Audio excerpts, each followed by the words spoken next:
بھی ہمیں جوائن کر لیا رانا ثناء اللہ صاحب کی بھی رائے لے لیتا ہوں، پھر ذرا ڈسکشن کو اور آگے بڑھائیں گے۔ رانا صاحب السلام علیکم۔ جی وعلیکم السلام۔ رانا صاحب، چودھری صاحب کا تو یہ خیال ہے کہ انٹینشنلی جو ہے وہ منسٹرز ایسے سٹیٹمنٹس پارلیمنٹ کے اندر دیتے ہیں کہ جس کی وجہ سے ہاؤس نہ چلنے دیا جائے اور ایشو پہ ڈیبیٹ نہ ہو، جبکہ گورنمنٹ آف دا ڈے کا یہ خیال ہے کہ ہم اپوزیشن کو اور کتنا کنسیشن دیں، کتنا ریلیکس رکھیں، کتنا ان کے ساتھ تعاون کریں، لیکن انہوں نے پھر بھی نہیں چلنے دینا، اپنے پرسنل ایشوز کے اوپر یہ جو ہے پارلیمان کا نظام چلانا چاہتے ہیں، بزنس پہ ڈسکشن نہیں ہے۔ جی دیکھیں، پہلی بات تو یہ ہے کہ جو چودھری منظور صاحب نے بات کی ہے وہ بات بھی کسی حد تک درست ہے، لیکن یہ وزراء جو ہیں انہیں ویسے ہی کوئی ایسی عادت ہے یا پیچھے سے کوئی ایسی ان کو انسٹرکشن یا ڈائریکشن ہے کہ یہ ہر مسئلے کے اوپر ہی اس قسم کی غیر محتاط اور جو ہے وہ ایسی اشتعال انگیز گفتگو کرتے ہیں کہ گورنمنٹ کے لیے بعد میں وہ درد سر بن جاتا ہے۔ اب یہ جو حادثہ ہوا ہے ساہیوال والا، اس کو بگاڑنے اور اس نہج تک جہاں تک وہ پہنچ چکا ہے اور جس قدر لوگوں کو اس کے اوپر تکلیف پہنچی ہے، وہ تقریباً جو ہے وہ 50% تو ہاتھ صرف 2 3 4 وزراء کا ہے جنہوں نے بیان دی اور ان کے بیانات کا ہے۔ اب آ جائیں آپ کہ جی ہمیں کوئی یہ کنسیشن دیں، ہمیں کوئی کنسیشن نہیں چاہیے ان سے۔ اگر پروڈکشن آرڈر جو ہیں وہ بائی رول بنتے ہیں اور اگر وہ اسمبلی رولز میں درج ہیں تو ہم نے لیے ہیں، اگر اس میں یہ کوئی رخنہ ڈالتے ہیں یہ 100 دفعہ ڈالے، ہمیں نہ ان سے کوئی رعایت کی ضرورت ہے نہ ان سے کوئی فیور کی ضرورت ہے۔ اپوزیشن جو ہے وہ اپنا رول بھرپور طریقے سے وہ ادا کرے گی، پروٹیسٹ جب اور جس ایشو پہ ضروری ہوا وہ ہم بالکل کریں گے۔ کل کا جو پروٹیسٹ ہے وہ ہم نے ہمارا پہلے اپوزیشن کا یہ کنسنسس تھا کہ ہم نے پروٹیسٹ جو ہے وہ اسپیکر کے جو ہے وہ جو وینیو ہے وہاں پہ آ کے in front of prime minister جو ہے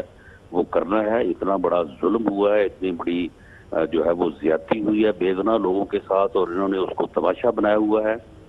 لیکن اسپیکر صاحب اور پرویز خٹک صاحب اور علی محمد خان اور ان کے جو چیف ویپ ہے عامر ڈوگر صاحب، انہوں نے ہمارے ساتھ بیٹھ کے بات کی اور یہ طے کیا کہ آپ پروٹیسٹ جو ہے وہ اپنی سیٹ پہ کریں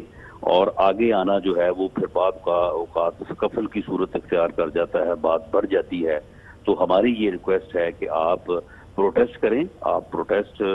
آپ کا جمہوری حق ہے اور اس سے کوئی آپ کو روک نہیں سکتا، لیکن ہماری یہ ریکویسٹ ہے۔ ٹھیک، تو ہم نے اسپیکر صاحب کی یہ بات جو ہے اس کو تسلیم کیا اور میں سمجھتا ہوں کہ بعد میں جو ان کا رویہ سامنے آیا ہے ان کے نعیم الحق صاحب کے ٹویٹ سے اور آج وہ جو مسٹر چیخا صاحب ہیں مراد سعید صاحب ان کی رویے سے، تو آئندہ انشاءاللہ تعالی جس دن بھی کوئی ایونٹ ہوا تو اس دن پھر ان کو معلوم پڑ جائے گا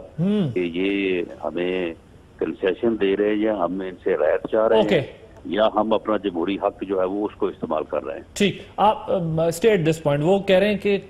جو نعیم الحق صاحب نے ویسے جو بات کی ہے واقعی اس پہ اتفاق ہے پارٹی میں یا گورنمنٹ میں کہ واقعی ان سے یہ سہولت یا مراعات واپس لی جا سکتی ہے جو ان کو اختیار ہے؟ بالکل لی جا سکتی ہے، اس میں کون سی بات ہے جی؟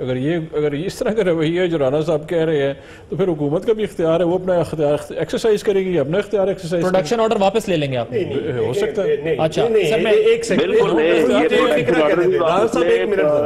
ARY سہولت کمیٹی، اب لاکھ روپے کی کمیٹی کھلے مہینے میں 2 بار، گھر، موٹر بائک، عمرہ، ٹوری، ایجوکیشن، الیکٹرانکس اور ہالیڈیز جیسی سہولتیں سے بھری کمیٹی اور لکی ڈرا کے لکی ونر کی بقایا ایک ساتھ معاف۔ کمیٹی کھولنے پر آپ لے سکتے ہیں سپر پاور اور دیگر برانڈز کی بائکس، زی انٹرنیشنل اسکول میں ایجوکیشن، بحریہ ٹاؤن میں اپنا گھر، RY ٹور سے عمرہ اور ٹریول پیکیجز۔ تفصیلات کے لیے وزٹ کریں ARY ای سہولت بازار یا بزنس الائنس پر، کال کریں 021-111-000-162 یا وزٹ کریں www.arysahulatbazar.pk۔ خوشیوں بھری ARY سہولت کمیٹی، پاورڈ بائی ARY سہولت والٹ۔